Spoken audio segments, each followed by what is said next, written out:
इयत्ता तिसरी मराठी पाठ 9.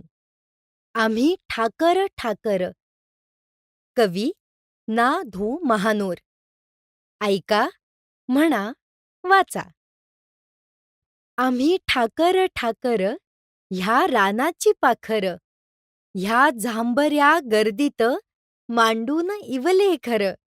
आम्ही ठाकर ठाकर. ठाकर लोक जंगलात राहतात. झाडांच्या दाट गर्दीत त्यांची छोटीशी घरे असतात. ते या रानाचे पाखरू आहेत, म्हणजे या जंगलाचेच एक भाग आहेत. या पिकल्या शेतांवर तुझ्या आभाळाचा जर, या डोंगर वस्तीवर भोळ्या शंभूची पाखर. त्याच्या पंखात पंखात नांदतोय संसार. आम्ही ठाकर ठाकर. पिकलेल्या शेतांवर आभाळाची सावली आहे. डोंगरावरच्या वस्तीवर शंकराची म्हणजे शंभूची माया आहे. त्याच्या पंखांखाली हे लोक सुखाने संसार करतात. आल्या बरसाती घेऊन मेघ मल्हाराची धून. त्या झिंगल्या झाडांना बांधले पैंजण. चांदण्या गोंदून धरलिया झालर. आम्ही ठाकर ठाकर. पावसाळा आला आणि मेघ मल्हाराची सुंदर धून घेऊन आला. पावसात भिजलेली झाडे जणू पायात पैंजण बांधून नाचत आहेत. आकाशातील चांदण्या जणू झालर बनल्या आहेत. नवीन शब्द शिकूया. वस्ती, राहण्याचे ठिकाण, वसाहत. पाखर, मायेची ऊब, संरक्षण. बरसात, पाऊसधारा.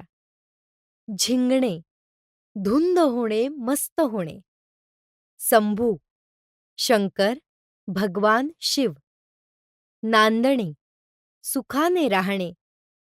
धुन, ध्वनी, आवाज, सूर. गोंदण, शरीरावर काढलेली नक्षी. वारली चित्रकला.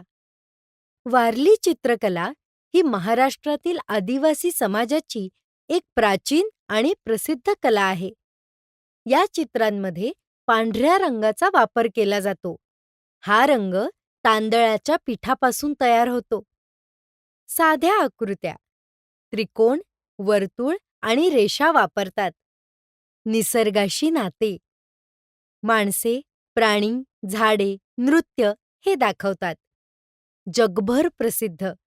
कपडे, भांडी, सजावटीवर दिसते. कृतीतून शिकूया. पक्ष्यांची चित्रे जमवा.